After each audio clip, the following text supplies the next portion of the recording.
Hey everyone, welcome to the Kim Jacobs Show. I have Miss Bernadette Joy. How are you? I'm good. How are you? Doing good. We're going to do a formal introduction of my guest today. But as you know, as we kick the Kim Jacobs Show off, I always like to start off by giving you guys a chance to make sure you go ahead and share the broadcast with all of your friends, your family, your coworkers. Give people an opportunity to join in and watch the Kim Jacobs Show today. So listen, today we are going to be talking about crushing your money goals. And it's no joke the kind of stuff that's going to happen on today's show. So make sure you have your notepad, your pen, your electronic device, whatever it takes for you to capture the information that's going to be shared on today's broadcast. Right at this moment, please take a moment. And Bernadette, this gives you a chance as well to go ahead, and you should see us up here. I'm going to go ahead and play some music, and we're going to give you guys a moment to just share today's broadcast. So let's get ready. All right.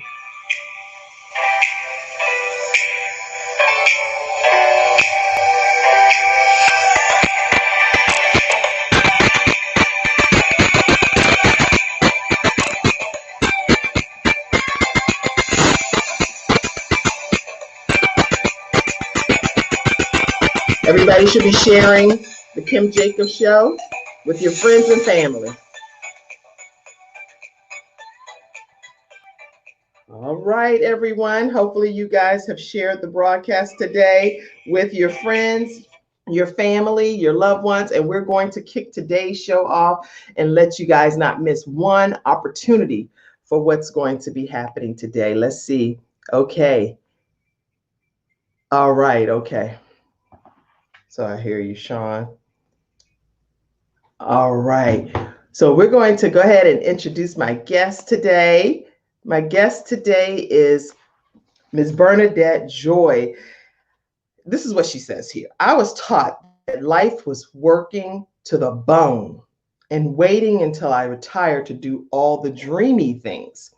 I had a six-figure salary, a fancy New York City apartment, and was doing everything that I was supposed to do, except she was miserable. Now, I'm not going to share her whole story. I'll let her tell you more about her story, which is really robust. She's been featured on multiple television and radio appearances.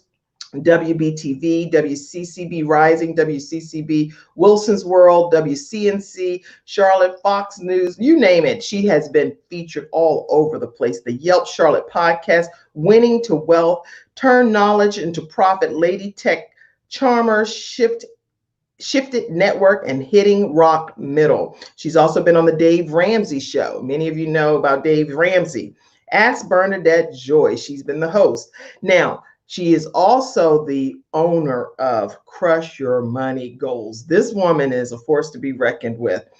She is with Bernadette Joy, LLC, Chief Money Enthusiast. She has also been with Liberty Mutual, Goldman Sachs, JP Morgan Chase. You can tell she has some exquisite taste. Rockwood Search Associates and Human Resources Department. Went to University of North Carolina at Chapel Hill with a Master of Business Administration. Top 10% is what she was. Boston University, a BS in Business, and she was summa cum laude and BA in Psychology with magna cum laude. This woman is a force to be reckoned with. Welcome, Bernadette Joy. Thank you. Oh my, I felt like very, I don't know. When you were reading all that, I was like, whoa. So thank you. Some good stuff, though. You got to be able to tell people what you're made of here, right? Yeah. You have a lot to offer. I am so glad to have you on the Kim Jacobs Show today. And right now, everyone's like shut in. People have been staying at home. Right now, some things are being just kind of relaxed a little bit. But at the end of the day, people are like really stuck at home a lot. How's this whole journey been for you being at home during COVID-19?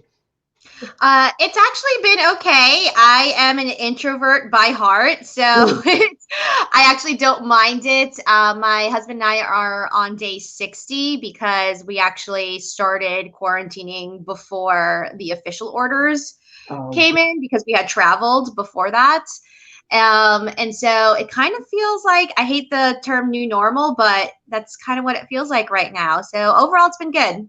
Well, that's interesting because that's the same with us. We just, when they said anything about a virus, with me having 3 children with cystic fibrosis, we were like, what, a virus is in the land? We just immediately went into shutdown mode. All friends and family, everybody, no more visits. We've just been like isolated. And my children are totally okay with that as long as they can game or they can still, just enjoy their friends from afar. So that's what we did as well. And it's become kind of like the norm now. We're okay with it. And I realize people out, when I see people out wearing masks and stuff before, people are so judgmental of the people that wear their head wraps and the mouth coverings. I was like, now everybody's the same, right? So much judging people, right?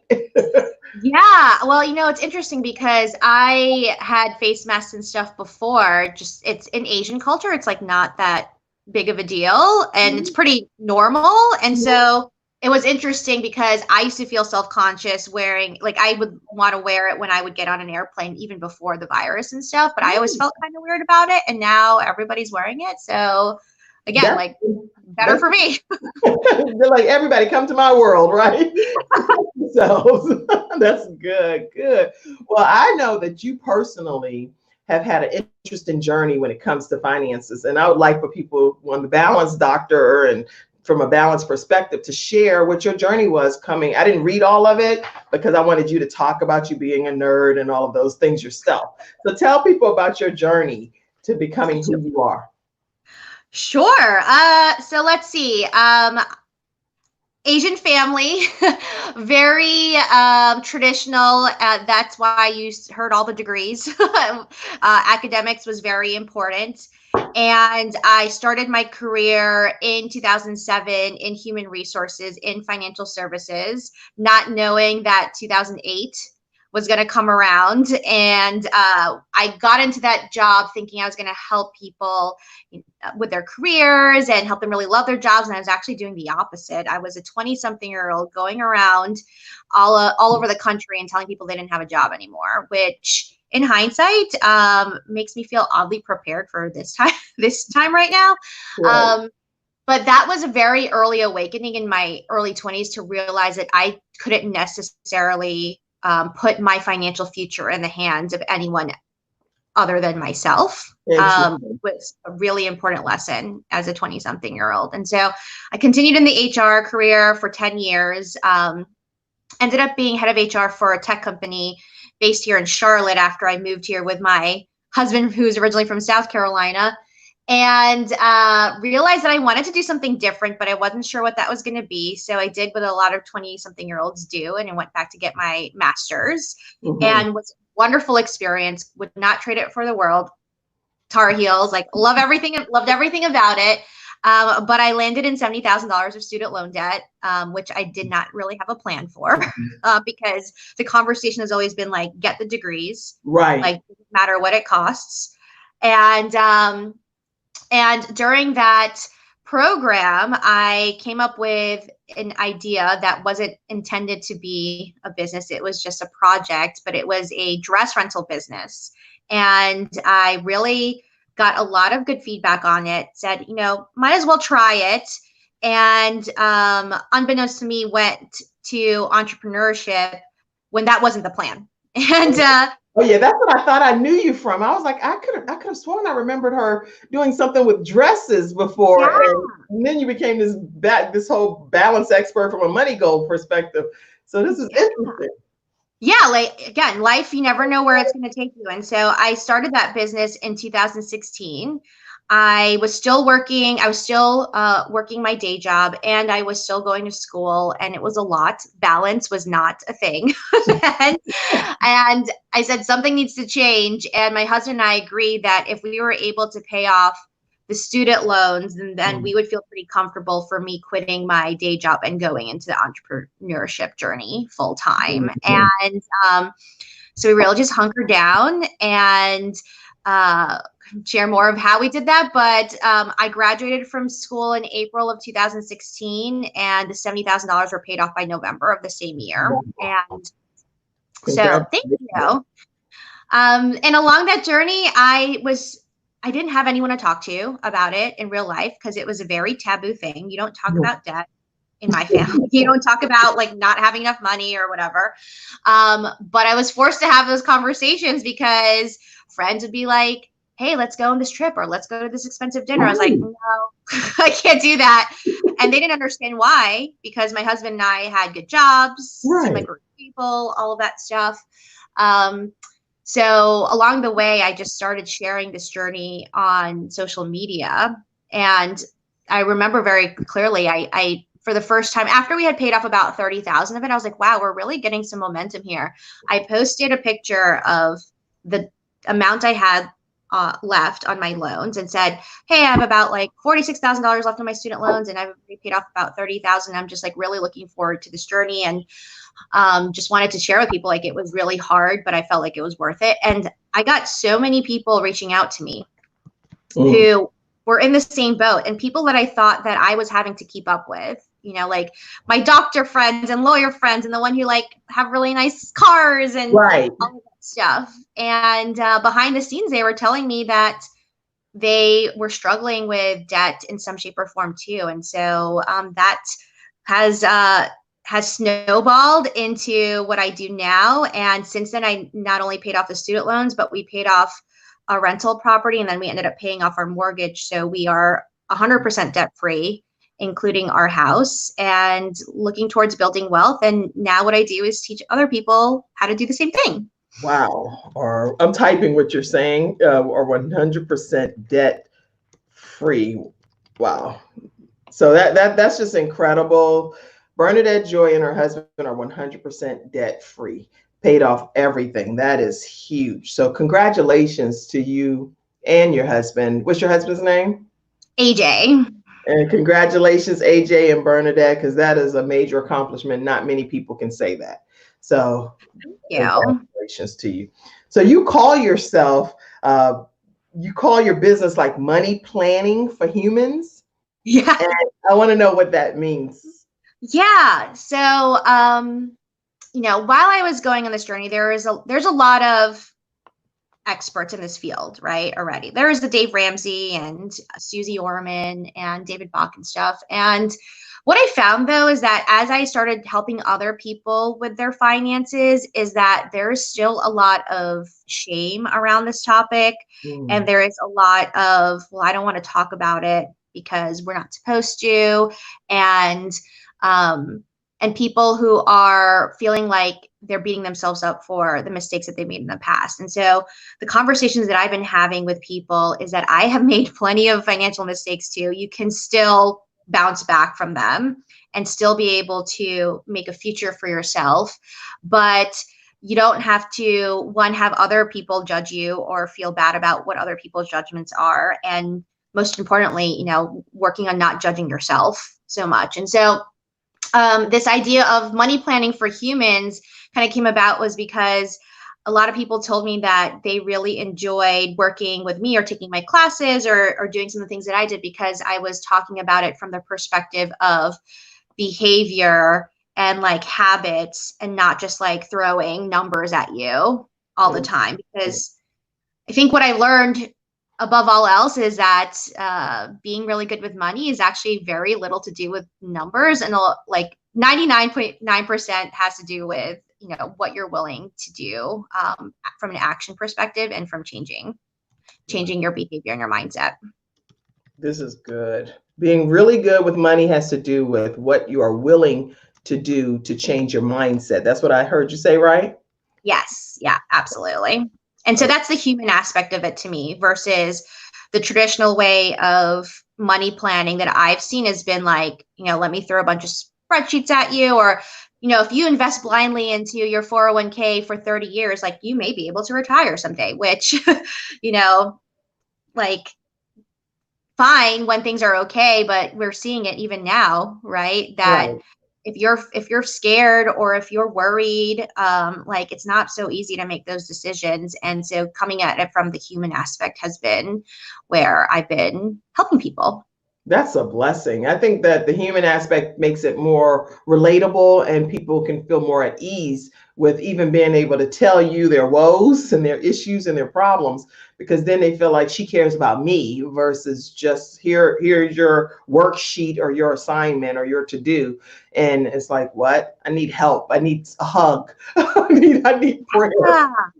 Yeah, and money is so deeply personal, really at the end of the day, what I tell people is that the reason that I want to build wealth is not just so I can have a big bank account. There's no point in having a big bank account if you don't have heart to spend it. And so, in my opinion, it's the struggle a lot of times that I've seen, especially with my women clients, is that they are just feeling so beat down by their finances and letting their finances control it versus the other way around. And it's been really interesting to understand why that's happening.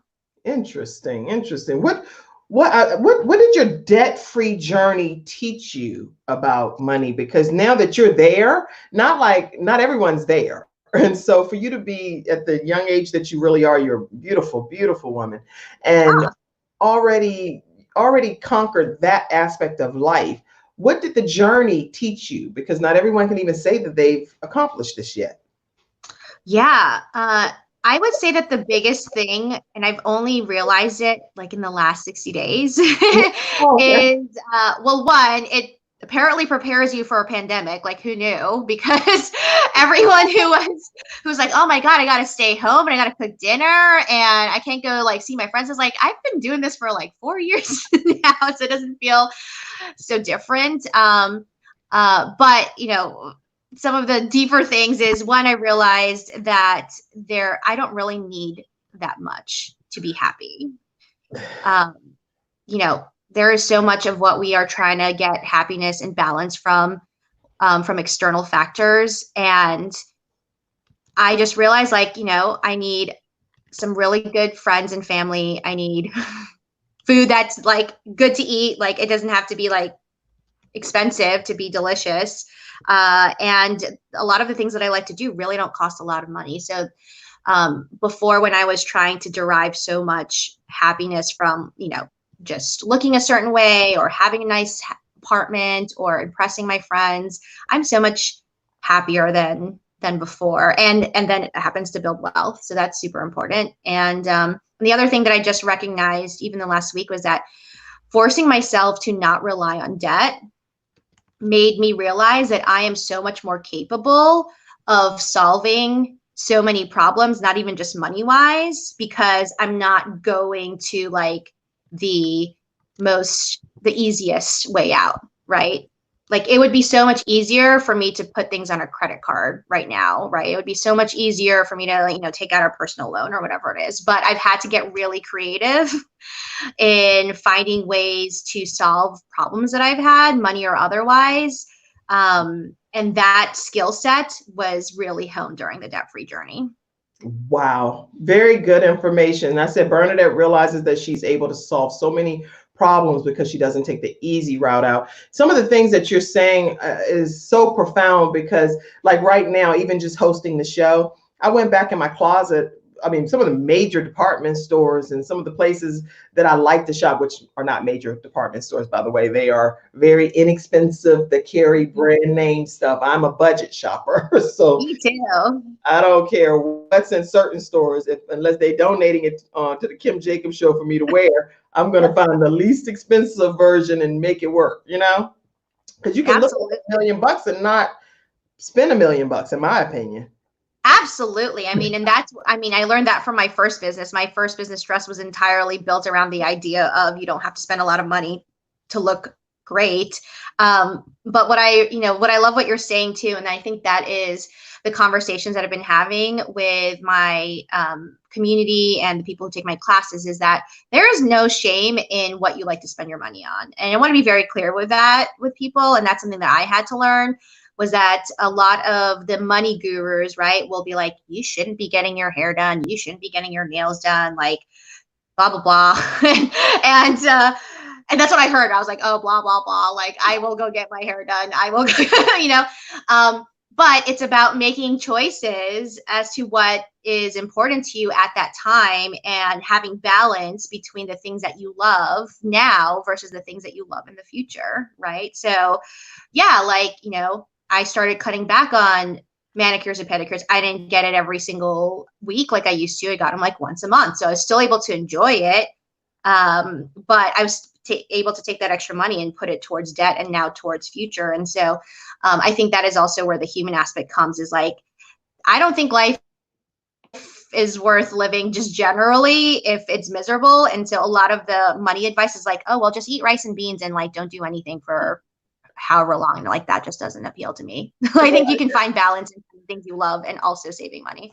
Well, I agree. I think I agree with that philosophy. I like certain things that I like, but I just want to find them at the most reasonable price. And so what I've learned during this whole pandemic is that, because I haven't been able to go out and shop, is that I can still have nice things that I already had, put them together and have a nice look. And now I'm actually more open-minded, I think, because I can see things differently than I did when all the stores were open, because I was like, oh, I just have to run and get this. I have to run and grab this. But no, I don't have to. I just need to look in my closet and say, oh, that necklace has some green in it already. And it can work with my green dress versus me having to go and grab another necklace. So it's just opened up my mindset to being able to save more as a result of this pandemic happening. Absolutely. And I think that is what is so fun about the debt-free journey, is that a lot of people think that the more constraints you put around like what you can spend your money on, that the less fun that you have. But for me, having more constraints actually makes it more fun, because it's like, oh, like, how can I still solve this thing without spending any money? So even like a perfect example, you see this this frame here. Uh-huh. Here is, so during this whole like COVID-19 thing, I started doing a lot of DIY projects, and I was like, I'm going to make stuff and not spend any money and not go to Home Depot because it's crazy town over there.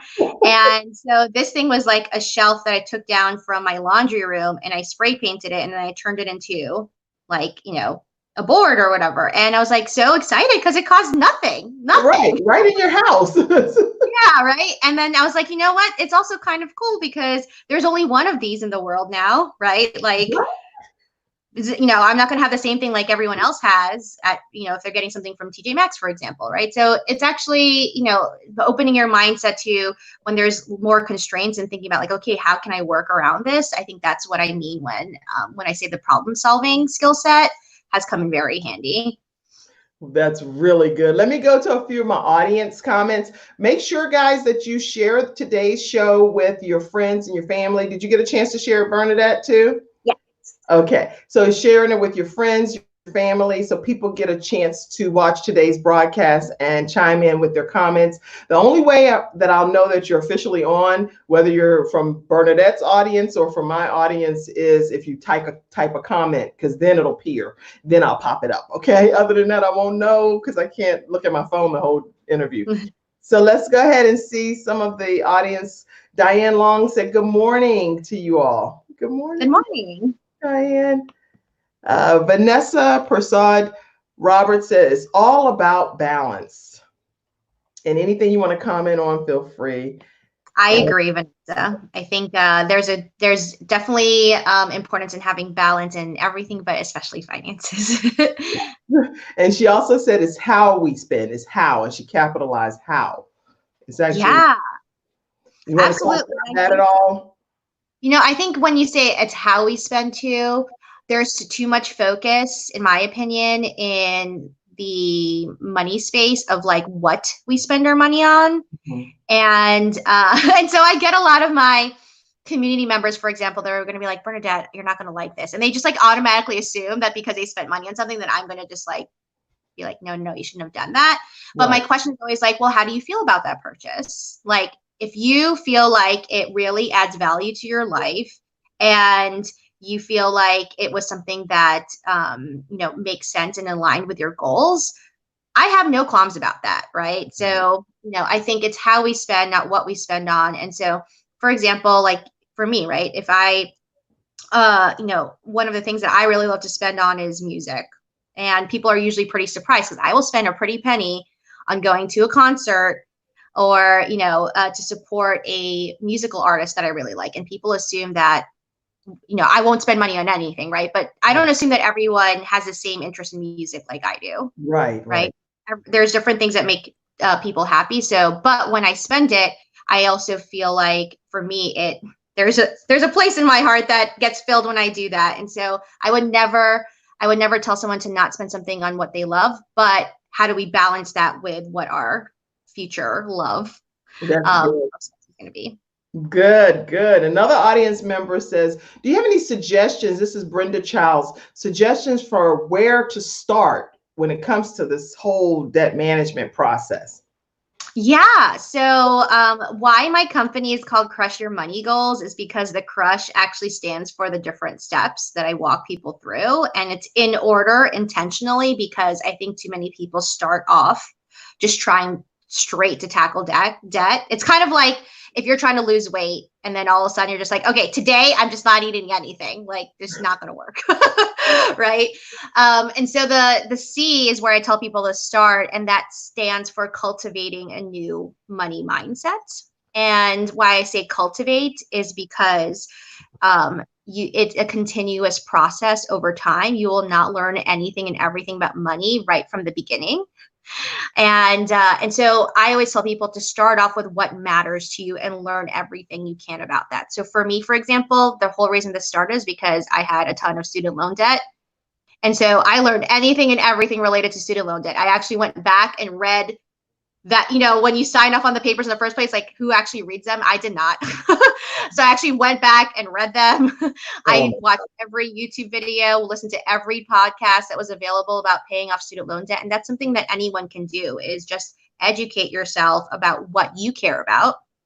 And I think a lot of people make the mistake of trying to learn things about money that they don't really care about. Like, everyone is asking about the stock market right now. And it's like, unless you have like a really deep interest in that, you don't actually have to know a lot about the stock market. But if you have student loan debt, like, I think that's something that you probably want to learn about. Yeah. So starting with, what's stressing you out, and then taking the time in this age of knowledge where everything can be found on Google, is just taking the time to learn about it. It's a good place. That's where I started. And I love that tip, because not everyone, if Google, you can find everything. I mean, everything that you need to. I needed to take a needle out of my sewing machine because I broke my needle in the sewing machine. So I was able to Google a video that told me exactly what kind of screwdriver I need. I was like, this thing is difficult to remove. But there was like a step by step, and I kept pausing the video. You can find everything. People create videos about everything you could ever imagine. So if you have an issue or you're trying to find a solution about something, Google it and it will come up for you. For sure. That's great advice. What's the R stand for? The R is my favorite part of it. It stands for reverse engineer your life goals. And what that means, it goes back to the money planning for humans. When I ask people, why did you take this class? Why are you joining my community? They're like, well, I want to pay off debt. I'm like, no, really, like, that's not really why you want to. Like, you want to pay off debt because you want to buy a house someday, because you want to quit your job, because I have a debt crusher who wants to buy a boat, and I have like no qualms about that, right? What is the real reason that you want to pay off debt? And actually take time to reverse engineer what that would require to do, right? So can I give an example? Yes, please. So for me, right, in the student loan case, the reason I wanted to pay off my student loans was so that I could quit my day job and start running my business full time, right? So the cost of that was, in my opinion, the student loans, which was about $70,000, $72,000 at the time. And so when I say reverse engineer it, I actually went back and I was like, okay, I want to pay this off in 2 years. Right. Right. So 72,000 divided by, 24 months, that's going to be, it's about $36,000 a year, which is about $3,000 per month, which is about, $750 per week, which is like $100 a day. Like, I kept going back and back and back until I could figure out, okay, where do I feel like I can make an impact? And so every day I was like, what can I do to either make an extra $100 or save an extra $100 and put it towards my debt? and just kept doing that. And so what I think is super interesting is that people say that they have these goals. When I ask people, like I'm teaching a class later today, and inevitably I always ask people like, why, what, if money were no issue, what would you be doing? Mm-hmm. So I'd ask you, what if money were no issue? Like, what would you do? Be doing? Like, I almost started crying when you started talking about reverse engineering, but I was like, this is not a crying show, Kim. my son Frankie and I talked about this, and Pamela Howard and I talked about this as well. Yeah. When it comes to reverse engineering, for me, part of my end process, as far as going to the end and then backpedaling to come back to fill in the day-to-day task, is that my 12, oh God, I gotta keep it, okay. So my 12-year-old son, Gabriel, I felt like he had a great life on this earth. And for many of you that don't know, he passed away. He had a tremendous life. We went to Hawaii. He lived a wonderful life. So he didn't want for anything in that regard. So I don't have any regrets regarding that. But as a mother who has dreams and have goals, and it's so important to me, this is my why, one of my whys, it's so important to me that another child of mine does not pass away on my watch, not being able to see me live the goals and the dreams that I say a mother can have. And so my 4 children that are still living, they are seeing me every day go to go in hard to make the television talk show become a reality. Because if I say that this is a goal and a dream of mine, then I'm going to put in the work to make it happen. Yes. And then what it's doing is actually, Bernadette, is inspiring them to pursue their goals and their dreams. All of my children are entrepreneurs. I mean, I'm talking about, like, my children are going to be, several of them will be billionaires, I can promise you. Yes. They are inspired by the fact that they see their mom and their dad, they go after their goals and their dreams, and they're like, man, these people, like, they don't play. Their mommy and daddy are not playing. They're like really trying hard to prove that this is what they say they want to do. And even if they only have, they're like, Mom, you don't have that many followers or whatever. I don't care. This is what I'm going to do, and the followers will come. Yes. And so reverse engineering your life goals. My goal is to make sure that none of my existing children and my one that's celebrating from heaven not see me give my life and my dreams and my goals everything I got. Everything. I love that, right? And see, and these are the conversations. This is why I love what I do, is because these are the conversations that we're having. And a lot of people seem to uncouple that from money sometimes, but I mean, whether we like it or not, money plays a factor into all of these things, right? And so what I work with people on is like verbalizing that, because the fact that you're saying that and that you're putting it out, I'm huge into manifesting and all of that. And a lot of people that I talk to, especially women, are afraid to say things because they're not sure if it's going to come true or not, right? And I would say the same thing for myself too. Like I had no idea that this is what my life would look like, but right. I said it out loud. I drew a picture of it. I put it on my fridge. I forced myself to look at it every day. And so just those 2 pieces of changing your mindset and reverse engineering your goals, those are the 2 pieces that I see people skip over all the time, right? Like they always skip over it because they're like, well, I just need to go make money. It's like, but what? I care about the money. I care about the goals being the step-by-step baby steps. And then hopefully the quantum leap will come. But until I do put in the work and stop making excuses. If you say you want to have a show, Kim, okay, get Bernadette on, get people on, have a show. What's the reason you're sitting home? What am I going to do? Just sit and watch TV all day? Nope. I'm going to create the environment that I'm looking to say I want. Exactly. And that's what I think is so interesting, is a lot of people don't recognize that they're limiting themselves on that because they're not speaking it out loud, and they're also not thinking about how to reverse engineer and go back to it. And then there's sometimes I also see people who like say things, right? I think we all know someone who like says, oh, I have this thing, and they're not doing anything towards it. Right. And so the reverse engineering is not just the dollar amount, right? But what's the action attached to it, right? So for me, in order for me to quit my day job and run that business full time, I was like, I need to do something every day that is somewhat equivalent to $100 because that's the only way that that's going to happen, right? And so for you, it's like with the show, it's like, you know, I'm going to have to consistently every day, you know, look for guests, like, you know, put the work in, like, you know, all of the communication that I got ahead of time for this, like that all took work and effort. And people don't realize how much work goes into making a dream like that come true. And people are always like, well, I got the same thing too. I had a nephew who was like, you don't even have that many followers. And I was like, okay, like who cares? You know, even if one person sees this, right? And the point of it is to impact other people's lives and to inspire other people, then, you know, that's one step further than you were yesterday. So I love that you said that. Well, that's really good. Thank you for your encouragement. And Bernadette, you come on my show and make me cry. I was like, just going to keep it simple. And then you had to talk about the R. Let me go to a few more audience comments here because people like to get their questions answered on my show. What is your rule on buying gifts from Michaela Hayes? Oh, that's a great question. So we just went through Mother's Day, so that's that's a point.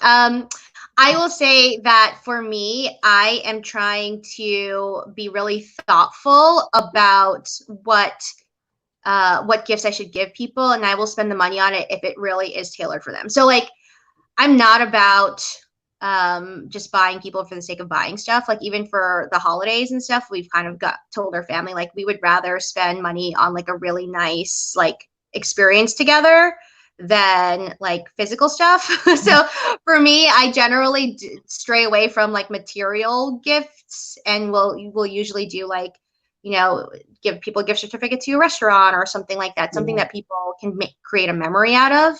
And my other rule on that too is that, you know, to be within your own means. Like I think a lot of people try to, and I learned this from my father. My father, he was an accountant by trade, like knowledge wise, he knew everything about money, but like he spent way too much money in, and I don't want to say that like you shouldn't be generous to people, but it was to the point where he like put himself like not in a good place, right? And so I think a lot of people, yeah, and I've done that too, right? And so, you know, realizing that your real friends and family like aren't really expecting like, you know, huge things from you, but more on the thought side, goes a long way. So for example, my best friend, she just had a baby. This was her first, you know, Mother's Day. And so I sent her, you know, like I sent her like a care package of like a bunch of little things that I knew that would cheer her up. And like, so it was like green tea, and it was like this like lip gloss that we both used to like in high school. And it was like a little bottle of like cocktail bottles, but they were like specific. They had like a story behind them, is like, because it was an inside joke kind of thing, right? And so like I like those kind of gifts. And she told me, she was like, that was the most thoughtful, you know, it was so thoughtful. And I get more joy out of those than like giving someone like a big thing. Oh, that's a big deal, because like my son and my children, they gave me stuff like I've never had like these earbuds or something. You could charge them in the case. They gave me them for Mother's Day. I was like, my God, I never had it. Where is this? Yeah, like look at that. It has a degree or temperature. I don't know what's happening. I just put it on a charger. This is overwhelming to me. And stuff that like my son, I'm reading the book now, but he'll give me like a book or something that is just for me to be able to become more educated on something. Or he'll give me like a planner, and the planner has like the way that I'm going to spend my day based on the amount of percentage. One son is very serious about this. Like, what percentage are you going to devote to each thing in a given day?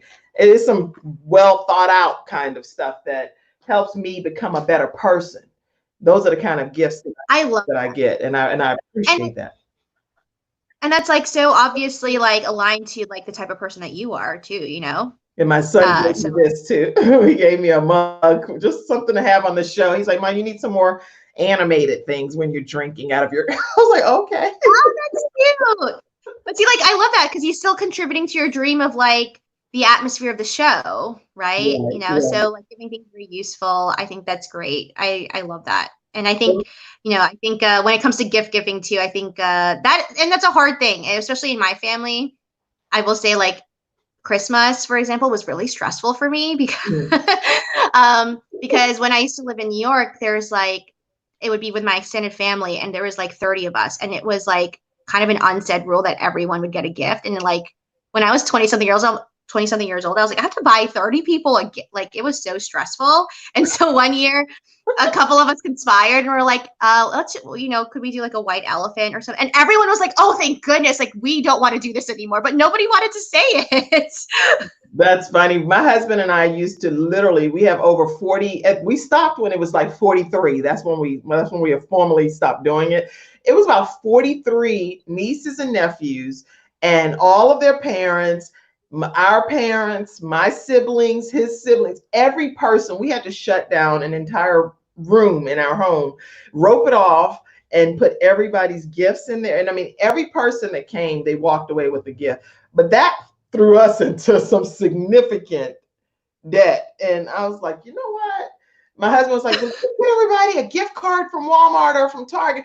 I said, no, I want to get a gift. I'm the one I want to get a gift.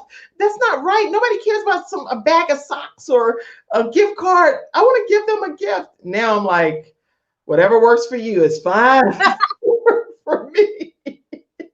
Okay, let's go to some more audience comments here. Sure. So all about balance, Vanessa said. Okay, these are comments I've already gotten to. No regrets. Crush your money goals. And that's right, Vanessa. They want more of the crush. So we want to get some more of that. Cultivating a new money mindset. She's typing what you've shared. Cultivating time takes time and effort. Yes. Yes. Cultivate. That's why I say cultivate. Originally, I actually started out with saying create, but I realized that create felt like a one and done kind of thing versus cultivating, which is like ongoing all the time. Well, she says she loves you. This is ministry, probably because I was crying. I think she probably typed that when I was crying, because you're ministering to me, Bernadette. Yes, you inspire me too, meaning that they will come. Okay. Yes, consistently do. Now, my mom is on here. She said, good morning, ladies. Great show. Hey, mommy. Good morning, Mom. And then Vanessa said, customized gifting is usually not that expensive, but extremely valued. Absolutely. Yes. And that's where it does get a little bit harder. Like, it takes a little more effort to think of something, that is customized and personal. So that was a great question. I'm going to remember that one. That's really good. I'd like to also just take a moment to thank some of the people that you were mentioning earlier, the people that helped reach out to you. I have Selwyn Davis, who does all of my flyers, Cassandra Davis, who probably, I think, reached out to you, and Sean Hall. Joe Harrison does all of my videography work, and Wayne Van does all of my photography work. And so I just want to thank the Kim Jacobs team that always makes the show be able to happen. Without them, it wouldn't even happen. So I'm very, very grateful. I also want to thank Frank Jacobs Jr., who's my son, who I didn't add him. I got to make sure I add him and not ever take for granted my own son. And Frank Jacobs Jr., because he actually does some editing from some of my shows that were in the studio. That's important for me to make sure I thank him as well, because he definitely doesn't have to do it. So thank you to all of my Kim Jacobs Show team members. I appreciate you. Now, Bernadette, if you want to either continue by spelling some more of crush, or do you want to go on to the next question, which is how are your services different from some of the other entities out there? Because I want to hear about both of those. So okay, yeah. So and I think where it's different comes in the crush. So so just to review the rest of it, the U stands for using your resources efficiently. Okay. And why that, and I think that's where I'm different from a lot of the other services, in the sense of like really getting to know people and understanding what their situation is and what resources are available, and not just money, but the other things. And this is why I love what you do when it comes to balance. I care more about time and energy than I do about money, right? So what I mean by using your resources efficiently is like, what do we have available, and are we making sure that we're using those things that we already have before we move on to the next things? And so the S stands for spending on what you love. and H stands for hustle, hustle, hustle. And I say hustle 3 times because all of this requires, time and energy and a lot of work. So as the example, why I think what is different about what I do with people is that I'm really encouraging people to look at their own situations and helping them exercise and start to build the skill sets that they can make these decisions without like having to refer to someone else. And I always tell people, like, if you know the crush framework, then you can make any financial decision. And so what I think one of the biggest mistakes that I see people and a lot of the gurus is that they will, one, shame people for spending on what they love. Mm-hmm. And I do not. I learned that if I just cut out everything that I love, like, I'm just not going to do it. So I'm not interested in continuing this journey, right? If I have to cut chocolate chip cookies completely out of my life, then that's not a diet for me. I'm sorry. And not like chocolate chip cookies. Sorry. Yeah, me too. Not interested, right? And then the H part, hustle, hustle, hustle, is, why it's the last one is that there is this fallacy, in my opinion, that, the more money you make, that your problems will be solved.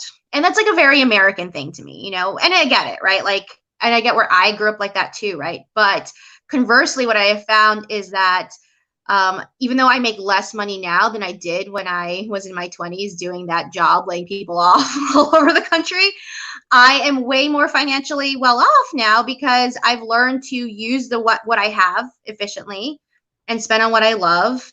And I will never tell someone to, work more than they have to, because I'm also inherently a lazy person. And so, like, if you give me the option between like, oh yeah, I'm going to go like have fun with my friends, or I'm going to like watch this TV show versus like work, I'm probably going to pick the other thing. But I've also come to a point where I've worked for the last couple of years that I've built these other, streams of income and things like that. Right. So, all that to say is that where I think the difference is in what I do is that I really come from the education and the coaching aspect of it versus what I see a lot of people going to financial planners for, which is like, oh, just like, here's what my situation is, like, tell me what to do. Mm-hmm. And I'm more of like, people will lay their situation in front of me. I'm like, okay, well, what do you think you should do? and walk through, right, what makes sense for them. Right. And it throws people off in the beginning because they're expecting that, like, oh, I'm coming to you, you're the expert, like, you're going to tell me exactly right. what to do. But I usually have like 20 questions before I can even give any sort of insight, because even if I had 2 people, and this is a real case right now, right? I have I have a mom who just recently got furloughed, mother of 5 kids, right? Has significant amount of debt, married, right? And I have another one who also has significant amount of debt. She's single, like, no kids, lives with 2 roommates. They have the same amount of debt, right? Right. But the approach is not going to be the same because their life situations are so different, right? So I get very wary of and I think this applies for any discipline in life. If like anyone tells you like they have like the magic pill that like it works for everyone, I have a hard time believing that, especially when it comes to finances, because the approach of like, I'm not going to tell the mom of 5 kids, like, yeah, just don't feed your kids anything. And like, yeah, you'll pay off your debt. Like, that doesn't make it, and I'm not going to tell the single person, like, oh, don't go out because like she wants to like meet somebody. Right. So, I think, so the approach that I have with both of those people who are both part of my community is, okay, like what going through this process, the CRUSH, what are your hangups? What are you actually trying to accomplish out of it? And their goals are very different. And then what resources do you have available? And then where are you willing to spend and where are you willing to work? And that in itself applies to everyone, but the implementation of it for every person is different. Right? I love it. I love it. So it's a very customized approach, which I really love. Let me see, here is some more audience. What's your advice on planning for college and paying it off? We can have an entire show about this. Contrary to what people would think I would say is, and this is me coming from, I'm staring at my 2 bachelor's degrees and my master's degrees right above me, is first, let's really establish if college is the right decision. I will say that up front. I think there are too many people who are going to college, and I'm seeing it on the back end of it, now, right? I'm seeing people who have like 6 figures of student loan debt, and like the return on investment like just did not make sense, right? So and so like, I think, and don't get me wrong, I'm totally for higher ed because I clearly did a lot of it myself. But really understanding what you're going to college for, what you're planning to get out of it, and actually doing some of the research as to, okay, like if I'm going to, like, I know someone who spent 6 figures and like became a librarian. Librarians do not make a lot of money. And that's okay, right? Like, it's not about making the money part, but like to spend that much money to go into that field, right? Like required. Was it required and all of that, right? So first is making, doing the research as to why we're going to college in the first place and if it's the right decision. And then my next thing is to reverse engineer it, just like everything else, right? So like if you know that you want to be a biomedical engineer and the best school you want to go to is cost this much, is okay, then I've got however many years, it's going to cost this much. I've got however many years to save up for it. And then start putting that money away and having to sacrifice in some other places. Because I will tell you, as someone who had to deal with student loan debt, fairly recently, like student loan debt is like one of the worst. I think it's a dream killer, in my opinion. It's a dream thief. Yes. Dream. Like to be 20 something years old and just immediately start off like that way. Like and so that's one of my goals, right? Like I don't have children myself, but I do have nieces and nephews, and so me and my husband were like, we want to be like the cool aunt and uncle that like send people to college and stuff. Like my goal is like, I don't want any of my nieces or nephews to have student loan debt, because like my whole generation, we all had it and it was not fun, and I think I would have probably done a lot of things differently. And so planning for it ahead of time, and doing that math. And then the third thing I would say is like the hustle part. My parents were like, no, you should just study. Like, you should just focus on your studies, like what in your school. And like, they told me not to work. I actually went and worked anyway. Like I did like catering and stuff like that. Contrary to what people think, like having a job while you're in school will make you a lot more responsible and make you use your time better. Because when I did not have a job, I was laying around doing a bunch of nothing, like drinking with my friends or whatever it was that I was doing. But when I had a job, I was like, I have to study at this time. I have to, it made me a lot better of a student. So if you're up for it, having your kids work while they're in school, I'm a big proponent of that. Wow. Now, Vanessa says after 10 years, she's still at it, dealing with student loan debt. Mm-hmm. It's crazy to me, and so, and that's something I'm very passionate about. And that's where my story started, was with my student loan debt. And then it led into, paying off my mortgage and stuff. But the amount of freedom that I feel now not having that student loan debt, because the plan is like, I was supposed to graduate in April of 2016. I was supposed to pay it off in 10 years. Like that's what they subscribe to. And I was like, The thought of having this for 10 years does not seem like something I want to do. So yeah, and I have a lot of the people who I work with in my community, they're all dealing with student loan debt right now, but they're making really big progress, and it's very exciting. Well, that's some exciting information that you've shared with everyone on today's show. For people to get in touch with you, they can go to your website, crushyourmoneygoals.com, right? Yes, you can go to my website. You can check out, there's, in terms of my services, I have my community. It's called the Debt Crushers Community. So we do, it's a group of women who are all from all over the country, and we're all trying to crush debt this year. There you are, your website up. Yes, thank you. And then you can also check out when I'm teaching one-off classes. So if you're not ready for like that monthly commitment, I teach regular classes. I actually have one later today at 5 p.m. Eastern time, which is online if you want to check that out. And then I'm pretty active on social media and content. So I post content regularly on the website that you can learn kind of my tips and tricks. You have a community, you have classes that you offer, and then if you're just interested in content, you can see right here on the screen, go to crushyourmoneygoals.com. You can learn more about how you can connect with Bernadette's community. You can learn more about how to register for classes.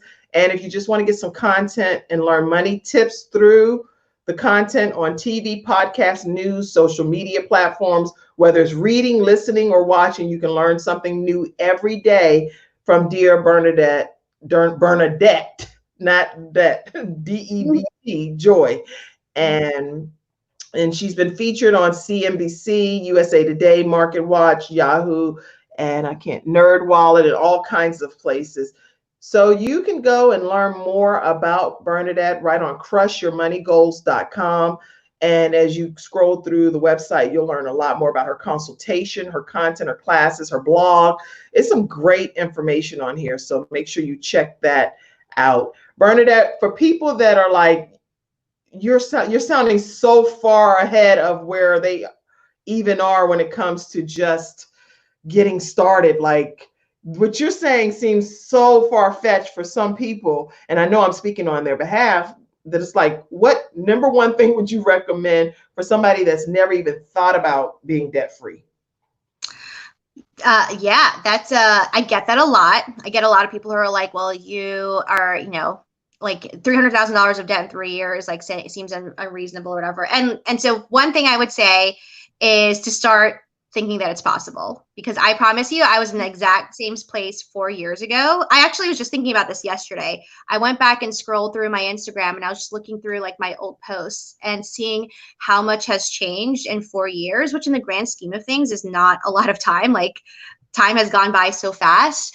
I never would have thought that I would have paid off my house by now. Like, that wasn't even a thought. And so starting to realize that things are possible, and like stop telling yourself that narrative that, oh, I'm not that person or whatever.